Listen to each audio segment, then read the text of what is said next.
Now let's move on to our next featured presentation for the afternoon session. Namaste. My name is Krishna Desai, and I'm the General Meeting Planner for the Rutgers Hindu Students' Council. I'd like to bring on screen our two program co-organizers, Dr. Indu Viswanathan and Parth Parihar, for their session, Living Hinduphobia, a narrative exploration and deconstruction of the ways Hinduphobia presents itself in ordinary Hindus' lives. Indu Viswanathan received her Doctor of Education from Teachers College, Columbia University. She has worked in the field of education for 20 years as a teacher, curriculum developer, teacher educator, and nonprofit research director. Her research focuses on the immigration, education, and the transnational consciousness of second-generation Indian American teachers. Induji is a second-generation Hindu American who is raising third-generation Hindu American children. In addition to having experienced how Hinduism is taught in American schools as a student, she has seen how it impacts her children and where it sits in the academic narrative about where it sits in conversations about school, immigration, and teacher education. Induji is keenly aware that the academic narrative about Hinduism is controlled by a small group of influencers who both reinscribe coloniality and do not appear open to scholarly liberal dissent. At the same time, she has been inspired by the openness and generosity of her academic mentors and feels encouraged by real possibilities and space for us to add dharmic voices and reverence for adhikar to the conversation. Parth Parihar is a final year PhD candidate in the economics department of Princeton University, from which he earlier obtained his BA in mathematics in 2015. The focus of his research lies at the intersection of economic theory and political economy. His work sheds light on the unique incentives that provide efficient multi-agent coordination in dynamic, long-run settings by studying collective action problems and bargaining from a game theoretic perspective. Parihar's other research interests include electoral politics and political polarization. He is also currently working on a paper that unpacks the political economy of Hinduphobia and other related anti-religious bigotries. Parihar also currently serves on the Board of Trustees of Hindu Students' Council, the largest Hindu youth organization in North America, having earlier served as General Secretary and President. His pieces on Hinduism and political economy have appeared in the Huffington Post and Noteworthy, the journal blog. Induji and Parthji, please take it away.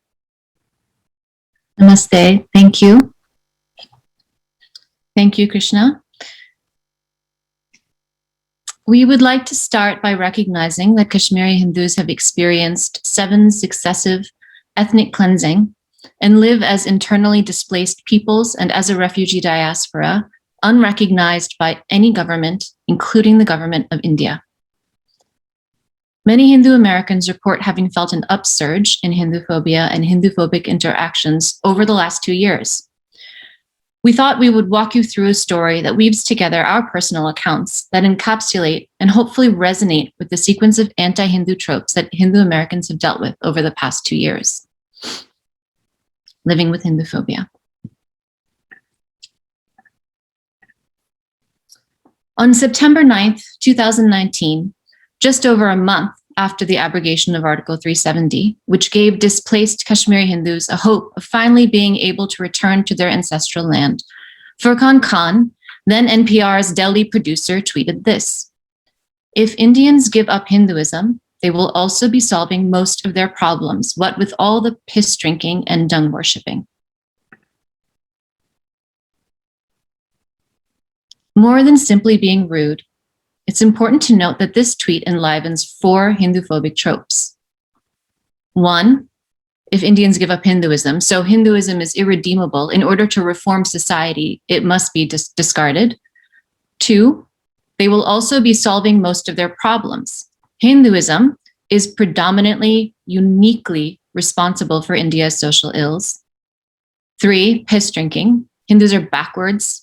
The moniker cow piss drinker was used by the Pulwama terrorist in his description of those he was attacking. And dung worshipping, worshipping of false idols, exotic religious practices. Soon after Khan resigned, after claiming she was just being sarcastic in her tweet.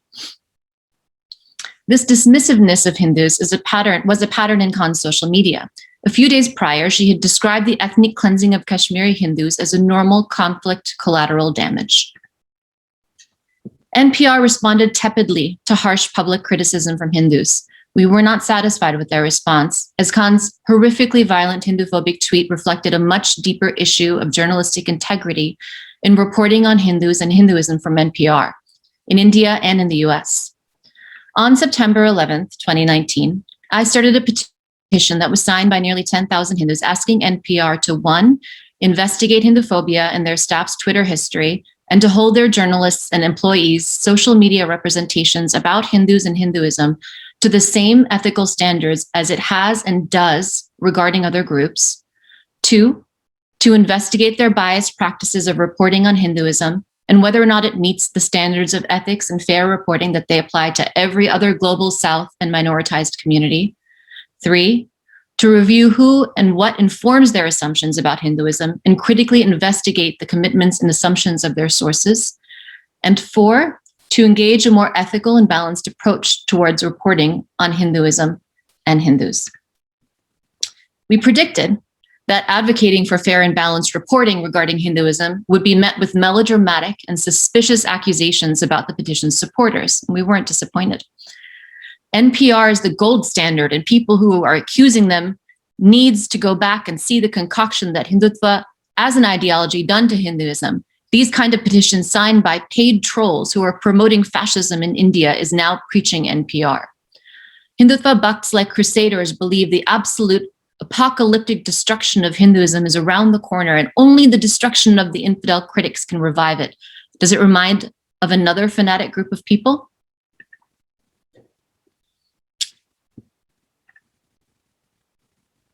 That our accusers were Indians with Hindu names was unfortunately equally predictable. However, it did make me curious about who was signing the petition. Why were they signing it? Were they really paid trolls looking to promote fascism in India? Were they really seeking to destroy any criticism, maybe even the critics themselves? So I decided to analyze comments left by signers on the petition. This was my approximation of getting into the mind of the supporters without the resources to call and interview each one. I downloaded all 677 comments left on the petition as of September 24th, 2019. Note, all the comments are publicly available on the petition, so you can replicate this research. Next, I cleaned up the data by taking out all the comments that were just people signing their names, 29, comments that only reiterated support of the petition without adding any other information, like I support this petition, because we felt it reasonable to assume that everyone who signed the petition supported it, and these comments were not giving us any additional information. That was 67 comments. I analyzed the remaining 581 comments on the petition against 15 categories, of which each comment fit into one or more. The first 4 categories, fluff, Modi, Islamophobia, Hindutva, fall squarely into the troubling areas that our Twitter critics brought up. The remaining categories pertain to either living as a Hindu, anti-missionary values, safety, Hinduphobia, or articulated concerns about anti-Hindu media bias, fairness, agenda-driven media bias, other NPR bias, and tweets specifically about Furqan Khan. I want to make a note that I'm being very transparent about my methodology because it is so easy to curate from a subset of social media data to fit one's agenda and present that as the whole truth. Hindus are well aware of how this kind of unethical social media data collection is used against us. These were the results. As you can see, the majority of the commenters were concerned with NPR bias, fairness in reporting, and Hinduphobia. As we read the comments, several themes and concerns emerged that went undetected by our categories, the other category. It should be noted that the majority of these concerns came from folks who identified themselves as current or former NPR subscribers. The themes are listed in descending order of popularity. Most popular theme, NPR reporters do not seem to be educated enough about Indian history or about Hinduism from an authentic Hindu perspective and not a Western one. They are unqualified to report on Hindus and Hinduism with any real context or authority. 2, NPR's biased reporting is contributing to larger media phenomena that is generating a sense of disharmony and divisiveness in India. 3, overwhelming frustration, anger, disappointment, and unfairness at media bias, gaslighting about genocides and religious colonizations of Hindus, the plight of Hindus in Muslim-majority countries, skewed public narrative about Hinduism in India, and the ways in which this was impacting their lives, their children, and their nation. 4, frustration with the silence and inaction of Hindus in allowing ourselves to be abused and bullied, for instance, by the press. Calling for Hindu unity to speak up and speak out. 6, lack of non-Hinduphobic Hindu representation on NPR staff. 7, racism and Orientalism as a motivator for biasing coverage and concern and frustration that this goes largely unaddressed. I wrote an article on the findings, which I published on Medium. A few of us shared the article, other critical analyses of NPR's anti-Hindu bias, and the petition in an email to several NPR higher-ups. NPR's Senior Vice President of News, Nancy Barnes, responded, quote, "Thank you for sharing your concerns about NPR and its coverage of Hindus and Hinduism. We take those concerns seriously. We always strive to be fair and balanced in our reporting. I've asked a group of editors to review the issues you have raised regarding the body of work produced by Ms. Khan and Ms. Lauren Freyer, including their social media accounts. We will also review the demands and comments made in the petition you have shared with us. This will take us a little bit of time, but I promise to get back to you as soon as we have finished our work and have a response. In the meantime, please consider me your point of contact." This was on September 30th, 2019. She still hasn't gotten back to me after I made several attempts to communicate. Ms. Khan and Ms. Freyer's articles still appear on their website.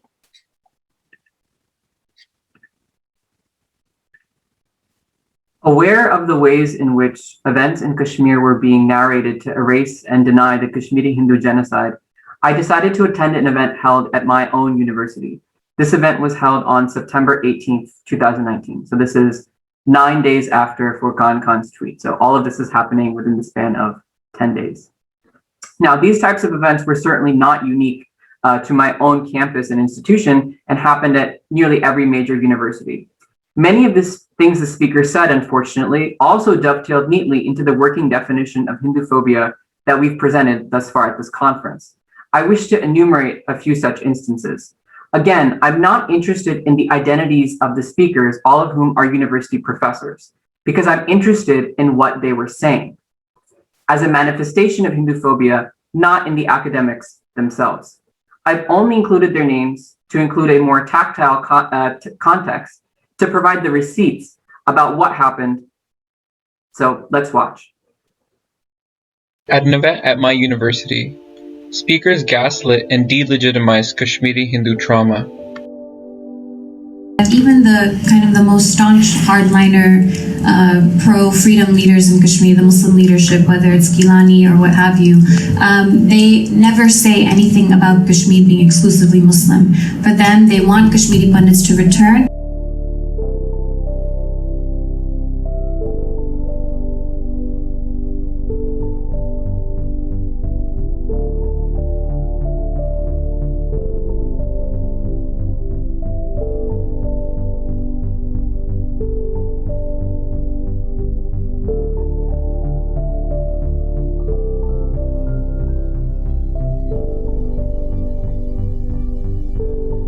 Just then, I remembered my friend Nisha had been to an event with the same speaker. In Balochistan, you're killing your own Muslim population. Right, okay.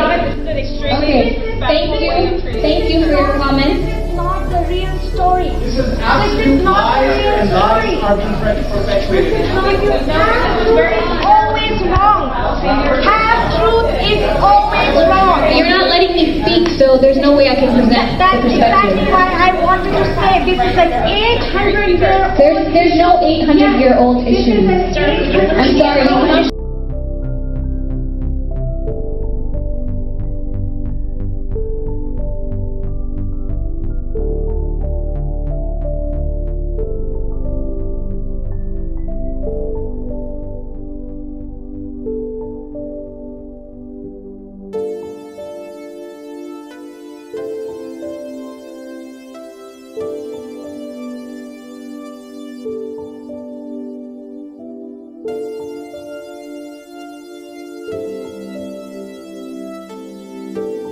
There's no 800-year-old issue.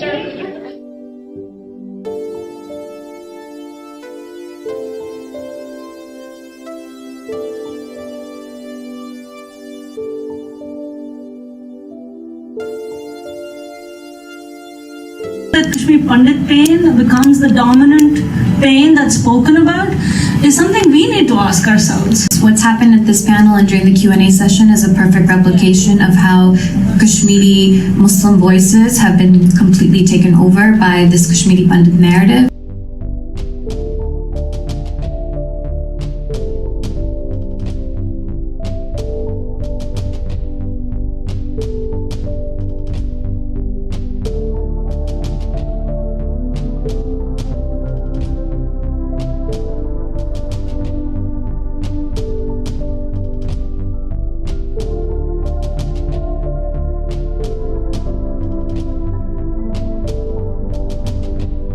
Kashmiri Pandits were the Brahmins, mostly the Brahmins who remain Hindus. The rest, those who converted, were primarily lower caste Hindus. And they possibly converted because they could see that emancipation possible within the new religious system.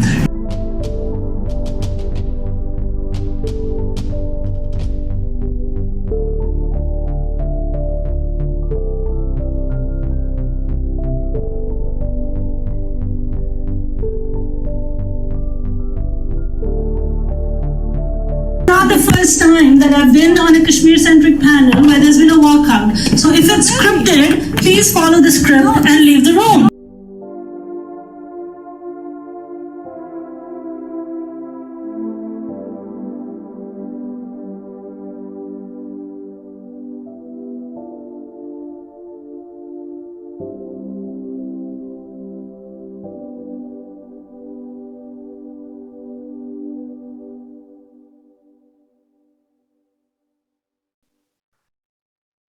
Now, in the previous clip, we saw some academics. We saw some academics at a university event gaslight Kashmiri Hindu refugees in the audience, including a community that you heard from just a few minutes ago. Unfortunately, this phenomenon is pervasive. Included on this slide is a list of the names Rutgers Hindu Students Council students, and Hindu on Campus, a new Twitter handle, trying to bring to light stories of Hinduphobia that students experience on campus, have been called for talking about Hinduphobia and the institutional power professors have in asserting questionable claims about Hinduism without addressing scholarly critique in any meaningful way.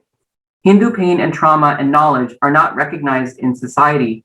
Instead, Hindu students' concerns are inverted, and they are called all sorts of names, being mapped onto Hindutva, and the perpetrators of Hinduphobia cry Hindutva and cry victim and assert that it is their freedom that is under threat.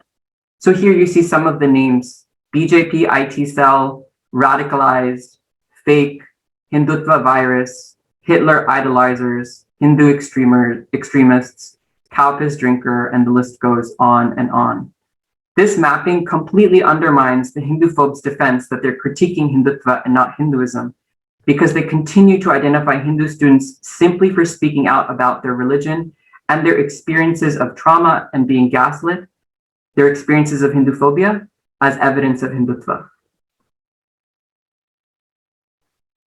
Now, I also want to take the conversation back to NPR.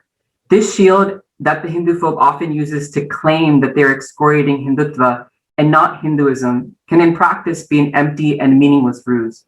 After Furqan Khan's tweet fiasco, we all became more attuned to the ways in which Hinduism was represented by more popular media outlets, again, especially National Public Radio.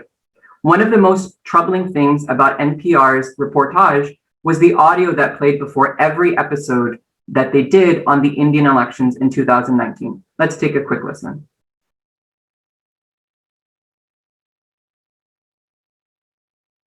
Voting is underway in India's national elections, and this week we're bringing you a series of stories about how India is redefining itself through its majority Hindu faith. Today, we take you to a holy place in northern India. It's where nearly 30 years ago, Hindu activists tore down a historic mosque. NPR's Lauren Freyer reports from Ayodhya. This audio clearly states that the series is about India redefining itself using its Hindu faith. Yet the series is called How Hindu Nationalism is Changing India. Therefore, Hinduism is defined as the underlying vehicle for this Hindu nationalism, which is in turn violent, anti-Muslim, exclusivist, etc. In fact, Hinduism is being typecast in exactly this way. NPR's reportage on India has a long history of such conflations of Hinduism with Hindu nationalism.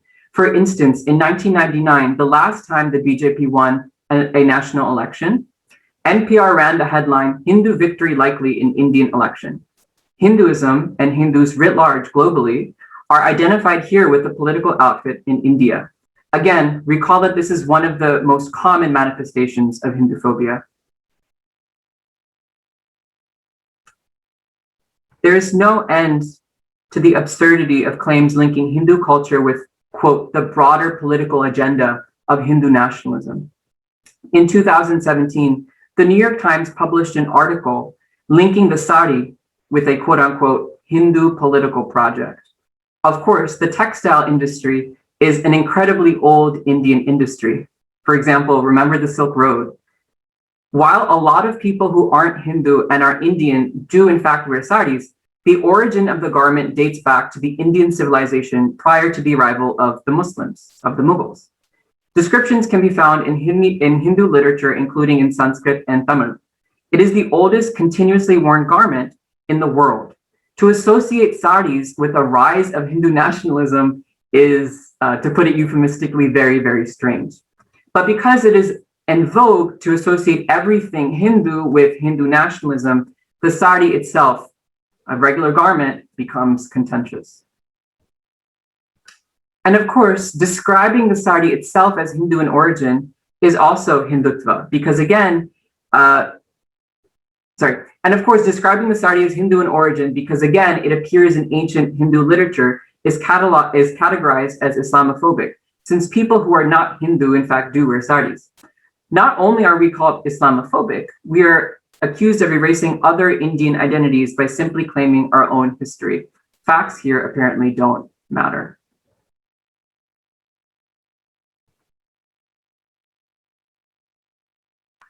Do a keyword search of Hindu in any mainstream Western media outlet, and these are the results you'll find.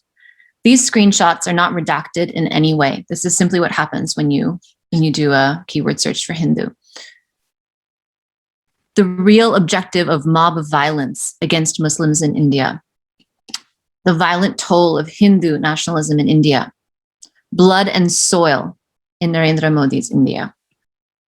Notice how much has to do with Narendra Modi, the BJP, violence against Muslims. If that's the only thing being reported about Hinduism by the New Yorker, then that's the only impression you have of what Hinduism is.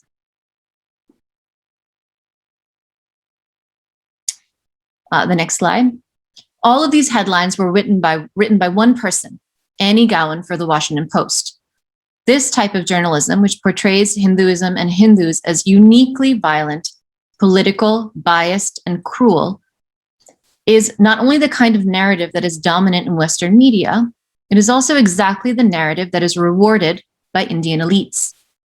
Annie Gowan was awarded the highest journalistic honor in India for this reporting.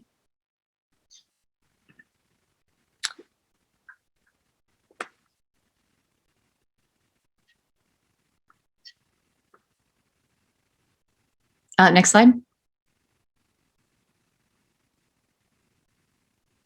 Where do these distortions come from? I took a look at two popular progressive sources and how they reported the Citizenship Amendment Bill in the first few days. Not a single headline from either of them identifies the purpose of the legislation: to help ease the citizenship pathways for religious refugees from oppressive Muslim nations. Not a single headline acknowledges their oppression. Anyone who relies on these journals would naturally assume that the sole purpose of the CAB or the CAA is malicious and Islamophobic. Let's look more closely at how the Washington Post reports on the legislation. They have made it about Islamophobia. Nowhere does this description center the persecution of the religious minorities seeking a permanent safe home. Nowhere do these pieces acknowledge that the three nations from which they escaped persecute non-Muslims. Nor do they acknowledge the fact that it would be cruel for India to send religious refugees back to states which constitutionally and systemically discriminate against them because of their faith. Yet the incontrovertible fact is that the CAA was created only because non-Muslims, including and especially Hindus, have been persecuted in Pakistan, Afghanistan, and Bangladesh, the three Muslim nations covered in the legislation. Hindus are being forcibly converted, murdered, kidnapped, raped, terrorized, and ethnically cleansed, often from homes on their ancestral lands. These biases and erasures trickle down through comedic journalists in, quote, everything you needed to know type segments from folks like John Oliver, and eventually impact the lived experiences of Hindu American kids. Here are some of the things that some Hindu American middle and high school kids from New Jersey shared with me exactly 1 year ago today. When people in school were really insulting you and your religion and your beliefs, did you ever feel like you wanted to give up the religion so you could fit in? I didn't even bring up Kashmir politically at all. I think I mentioned Kashmir Pundits, which was the group that faced genocide, and the next day I was asked whether I supported RSS. Oftentimes, Hindu girls are told that in order to be a good feminist, you can't be a Hindu. The Western media likes to show a lot of Hindu extremism or terrorists or fundamentalists. But the problem is that they're only showing us as these terrorists.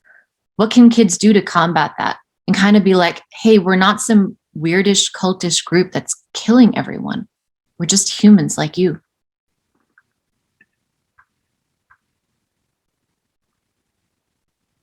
One such particularly trenchant question was asked by a young high school HSC student leader. I am born in America, and I'm a practicing Hindu. I practice Hindu Dharma as my faith. And as a junior in high school, I've been looking into colleges, seeing what the situation in universities is like in America. And I'm appalled to see that in so many spaces, mistranslations and colonial interpretations of our texts are endorsed, that a history of persecution of Hindus is whitewashed, that our culture is ridiculed. And when students push back and criticize and challenge this misinformation, they are lumped in with trolls and extremists. And as a student, I feel extremely unsafe in an environment where I am shut down for calling out misinformation and hate perpetuated against my community. Why is everyone so obsessed with trying to prove that Hindu trauma does not exist? Why is everyone so obsessed with trying to show that Hindu trauma does not exist? A very important question. It's too long to unpack in just one session, but one particular answer for this comes from I think a very powerful example. So one of the reasons why it is seen as necessary to deny Hindu persecution, because it is said, talking about it will only help the Hindu nationalists. Hindu victims are merely pawns in the Hindu nationalist chessboard. One prominent example comes from the Bengali Hindu genocide of 1971, which we'll learn a little bit about later today.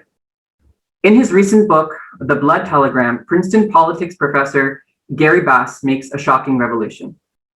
This attitude is a shocking revelation, India tended to focus on the decimation of the Bengalis as a group. The Indian Foreign Ministry argued that Pakistan's generals, having lost an election because their country had too many Bengalis, were now slaughtering their way to a wholesale reduction in the population of East Bengal, so that it would no longer comprise a majority in Pakistan. As the Pakistani army continued with the systematic targeting of the Hindu Bengali community, the book says, Indian officials did not want to provide further ammunition to the irate Hindu nationalists in the Janasangha party. From Moscow, D.P. Dhar, India's ambassador there, decried the Pakistani Army's pre-planned policy of selecting Hindus for butchery, but fearing inflammatory politicking from rightist reactionary Hindu chauvinist parties like Janasangh, wrote, "We were doing our best not to allow this aspect of the matter to be publicized in India." This attitude is pervasive. It is why people who speak about Hindu persecution are accused of having a violent Hindutva agenda. It is why their legitimate documented histories of persecution are airbrushed from our collective memory. While it may have the tinge of a pro-social goal at least, such denial is deeply dangerous. First, it centers the potential prospect of Hindu violence over and above the very real experienced Hindu trauma and pain. Second, it identifies Hindu victims as only pawns in a larger political game and therefore dehumanizes them. And third, it ironically probably strengthens the very forces these Hinduphobes claim to be so worried about. What is better fodder for the political gristmill than a foil who denies the genocide of an entire population? This idea of centering Hindutva in our discourse about Hinduism brings us to something that was very front and center on college campuses at the start of 2020 in the US, the Wholly Against Hindutva movement. This movement was organized by South Asian students from different US universities to protest against atrocities allegedly committed by the Indian government. So far, no issues at all. In fact, before I go further, I want to again repeat, I will not be using these students' names. I have no animus towards them whatsoever, nor actually even to their purported cause. In fact, I've actually taught at least one of them in class myself. But it is vital that we unpack what happened and what is being communicated through these protests to Hindu students. Now, unfortunately, to begin with, the day of Holi was used as a day of protest instead of a day of celebration. The manner of protest was to smear white powder on black clothing rather than play with the traditional bright, colorful powders of Holi traditionally used by Hindus to mark this occasion. This was a complete appropriation of the festivals by individuals that had no ties to nor investment into the Hindu community, many of whom were not Hindu themselves. These protests often overshadowed Hindu student groups' attempts to educate campus communities about the inclusive message of Holi and celebrate this beautiful festival. It is notable that in spite of many Hindu students' concerns, the organizers of this event made sure to point out that the protests were not against Hinduism, but against Hindu nationalism. Let's take a listen. We are not protesting Holi. We are also not protesting Hinduism, which I want to make very clear is a peaceful faith practiced by millions of people across the world. We are protesting Hindutva, which is specifically a violent right-wing political ideology that aims to reimagine India as a country only for upper caste Hindus. At first, then, we might conclude that their manner of protest was simply an error of judgment. We are not protesting. Now, unfortunately, such statements were at best seriously out of lockstep with the rest of the messaging of the movement and intended primarily to swat away genuine concerns of Hinduphobia. The website of Students Against Hindutva Ideology, the organizers of this event, reads, "For years, Holi has occupied the seemingly apolitical role of a cross-community celebration, but in its essence is rooted in a casteist history that celebrates the commemoration of a Bahujan woman's burning. Students Against Hindutva has made a forward-thinking decision to shift the direction of our organization to work closer with caste abolitionist activists. After a careful reflection on Muslim, Dalit, Bahujan, Fem, and Adivasi communities we seek to accompany, learn from, and center in our organizing." So now we see that one of the most important Hindu celebrations is being called casteist. Hindus are being told that we are celebrating the burning of an innocent woman when we joyously play with colors and pray to Bhagavan Narasimha. The allegation is that Hindus themselves are evil and that this celebration, Holi, is evil. It obviously flies directly in the face of what was said at the Holi Against Hindutva event. Hinduism is a peaceful religion practiced by millions across the world. This is another trope that is often used against Hindu celebrations. There is some figure from our itihasas or our epics whose demise is celebrated, and that person is often identified spuriously as being a Dalit. This is a complete fabrication. No Hindu believes this. No Hindu text says this. This is an idea that has been manufactured only in the last few years. There are no references to it from before. This Hinduphobia is being repackaged as something progressive. as fighting for the subaltern, when in reality, Holi is the celebration of subaltern in practice, history, and tradition. But it gets even worse. Here, we see that the Students Against Hindutva Ideology, or SEHI, posting directly above in its open letter to the US Congress, a photograph featuring one of the heroines from the anti-CAA protests in India, Ladida Sakhlun. It is worth noting that this letter was written and the accompanying image posted after many of Sakhlun's troubling statements had already come to light. For instance, she praises Ali Musliar and Variyam Punnat, prominent leaders of the Mopla Rebellion of 1921, which led to the mass conversions of, looting of, and rampant killings of Hindu people in the Indian state of Kerala. These horrors were recognized by Mahatma Gandhi and other contemporaries involved in India's freedom struggle. What is notable here is not that this happened, but that there's a permission structure around valorizing people who have engaged in ethnic cleansing. In fact, not just valorizing such people, but embracing and giving social capital to those who do embrace such despicable people. Now, in the mainstream press and in the campus presses as well, Holi Against Hindutva is and was represented as a grassroots progressive movement to protest against Hindu nationalism and anti-Muslim violence in India. What is somewhat devious here is that one of the headlines by Religion News Service, and again, I'm not attacking the magazine itself. In fact, Induji and I have both written for RNS, Religion News Service. But this headline by RNS claims that it was Hindu students themselves who spearheaded this campaign. Obviously, that is completely not true. So when this headline says that Holi is being reclaimed, we are reclaiming Holi, who is it that's actually reclaiming Holi, and from whom is Holi being reclaimed? If the very origin story of Holi within Hindu scriptures is being falsely conjured up and used to call the festival itself degenerative. By contrast, this is how actual Hindu American students are characterized when they speak about documented Hinduphobia.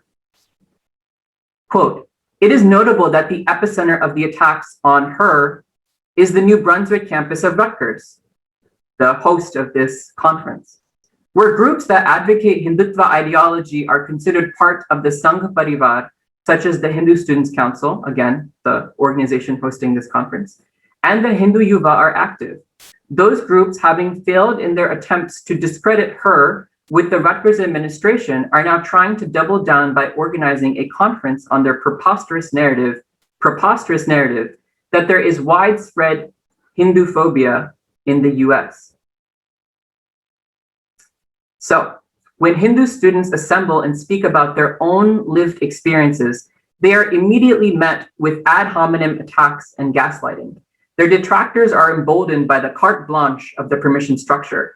They easily and consistently make claims about ideologies, affiliations, agendas, funding, and false narratives without feeling any need or being asked to back up these assumptions, these attacks with any kind of receipts.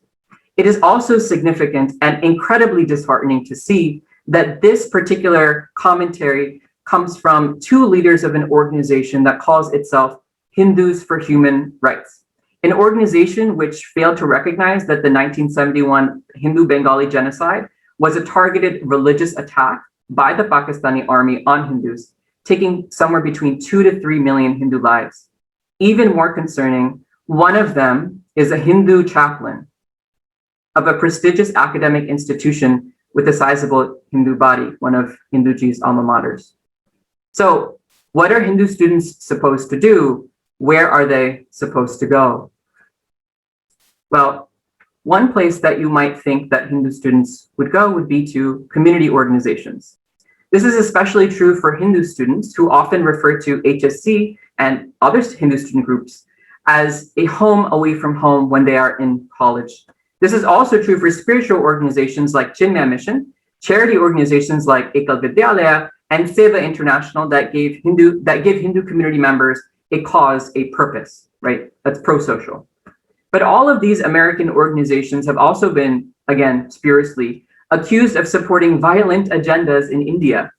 People often believe the accusations, thin though they may be, because, as we have given you a brief glimpse of, our environment conditions us to think of Hindu people as backwards, violent, and tied to political outfits in India, most importantly. Now, three particularly egregious accusations include those against Ekal Vidyalaya, which raises money to send back to start one teacher, one school education centers in remote Indian villages that have no schools.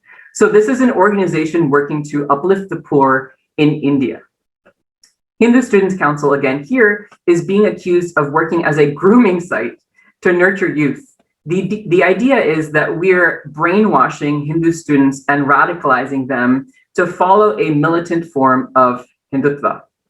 You've heard today from so many of our students, and I think their testimony stands for itself at how ridiculous this notion, this idea is.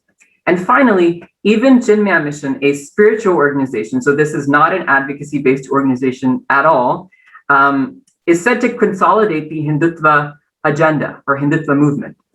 Again, we see the very pattern of those who claim to distinguish between Hinduism and violent Hindutva repeatedly and concertedly conflate the two.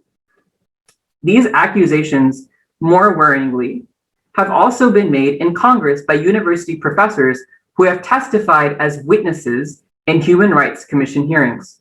Indu Ji and I, back in late 2019, watched the Tom Lantos Human Rights Commission's hearings, and this clip in particular made our stomachs churn. Hindu nationalism has found its way abroad, from the rewriting of textbooks in California to influencing elections overseas, and as reported just yesterday, to the creation of 265 fake news outlets that amplify Indian interests and target its opponents. Many fear for the safety of their friends and family back home and worry that the long arm of the Indian state will punish them for speaking out. None of the members of Congress in attendance said a word. No one pushed back. Hindu American organizations were identified with the long arm of the Indian state. In fact, the only pushback that was received in this hearing was to the lone Hindu witness, who is a Kashmiri Hindu who survived the 1989 ethnic cleansing that you've already heard about. This pushback came from a co-chair of the Pakistan caucus in Congress when the survivor named that country as complicit in the genocide of Hindus. While all this was happening, Hindu Americans watched the way in which the first Hindu American candidate for US President, Tulsi Gabbard, was treated by the media. The first version of an article in The Intercept went so far as to identify campaign donors to Gabbard's campaign as quote unquote Hindutva because they had, get this, Hindu sounding names. No lie. Recently, the Indian American Muslim Council posted that Hindu organizations needed to be quote unquote put on a leash before they quote unquote assaulted American value systems. The article includes the tagline that Hindu organizations are spreading their tentacles in US politics, an anti-Semitic trope from Nazi Germany. This is obviously very xenophobic. Here, Hinduism is identified as un-American and something that is too dangerous to allow to fester in our society, a hallmark of our Hinduphobic discourse, as we've seen already from Vishal's presentation on Hindu history. In fact, as Vishal himself pointed out, such claims were also targeted towards Muslims after 9/11, and indeed many other communities throughout our own country's history. Given these shared experiences, it's deeply disheartening that a Muslim organization was the one who was making these accusations. Unfortunately, rhetorical attacks on Hindu organizations by responsible people and media organizations without proof is also concurrent with increased attacks on Hindu temples and other physical spaces. FBI statistics revealed that between 2015 and 2017, the number of anti-Hindu hate crimes committed in the US tripled. These photographs are taken from vandalism perpetrated at the Baptist Swaminarayan Temple in Louisville, Kentucky, just this past year. In April 2016, I, along with other HSC board members here, our former Vice President of Communications, Allegra Lovejoy, visited Lakshmi Cow Sanctuary owned by Shastriji, a simple Hindu man who has dedicated his life to running this Gaushala, or cow sanctuary. We helped Shastriji with farm work, but the reason we were there to help him out that day was actually far more sinister and heartbreaking. In 2016, Shastriji, a Krishna devotee, had a severed cow's head dumped near his porch. He just moved his cow sanctuary to Saylorsburg, Pennsylvania, and some people wanted to intimidate him into leaving. Knowing that he was a Hindu and knowing the Hindu reverence for these gentle creatures, these hateful bigots purposefully used a severed cow's head in this hate crime. So not only is this merely xenophobia because the owner had brown skin, no, this crime was very clearly a Hinduphobic hate crime. And you can see that because the perpetrator of the crime is themselves telling you in an article that they knew that this was particularly jarring, offensive, unthinkable to a practicing Hindu. I just want to appeal to the skeptics and the outright deniers of Hinduphobia. This is an open and shut case. There can be no dispute here. How can anyone deny that this is Hinduphobia? How can anyone call this Hinduphobia fake? Yet, Parth and I are both aware that even in the face of such an obvious, targeted hate crime, Hindus living in the United States will be met with absurd comebacks about contemporary India, like, well, does that cow's life matter more to you than the genocide of religious minorities in India?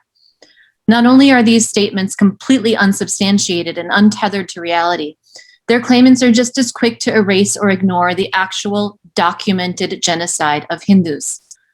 Despite the obviously ridiculous claims and logical fallacies, one of the most pernicious things about Hinduphobia is that it is packaged as a moral good. This is the argument that Hinduism is inherently and fundamentally an urgent and dangerous problem that needs to be solved by outside actors and ideas. Parth and I refer to this as the endogenous cycle of Hinduphobia.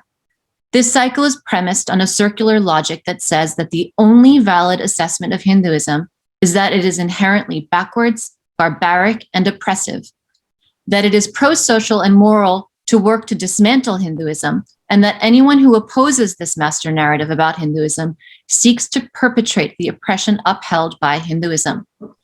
How do we begin to unravel a vicious cycle that started spinning its lies centuries ago? How do we begin to dismantle the master narrative about Hinduism?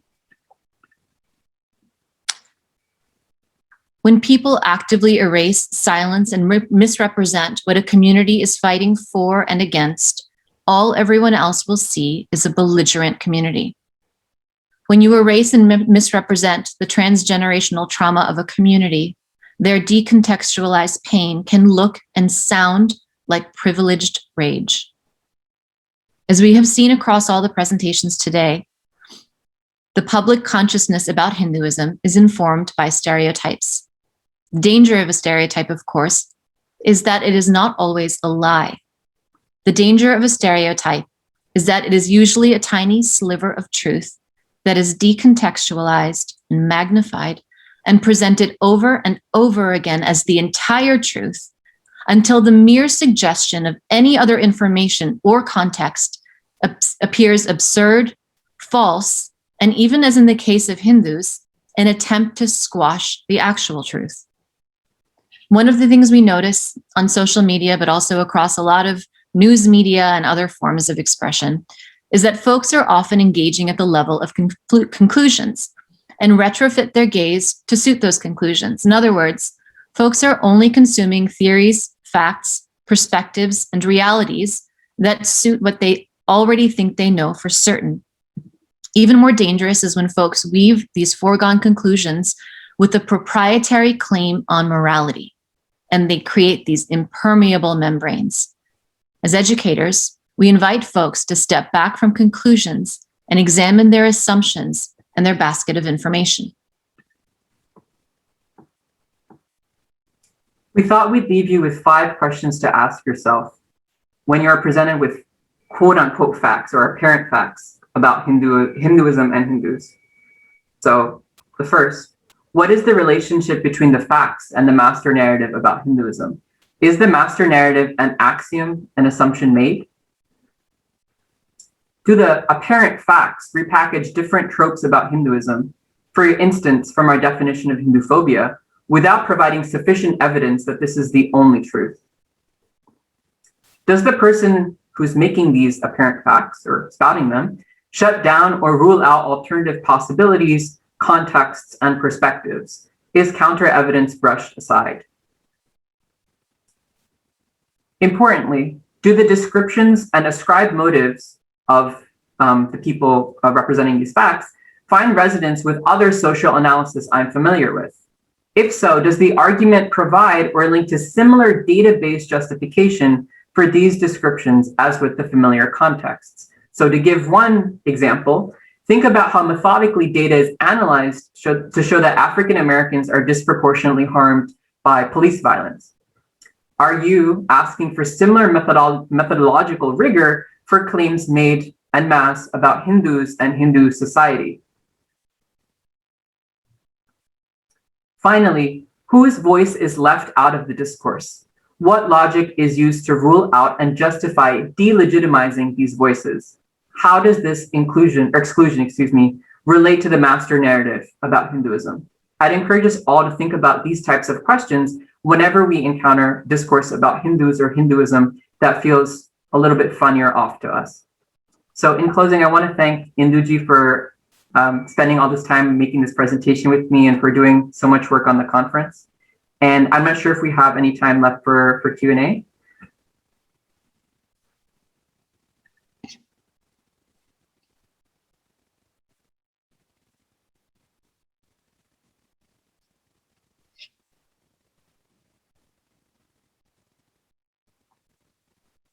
Thank you, Induji and Parthji. There is so much to think about there. They both spoke up about being educators and what it means to question what we think we know.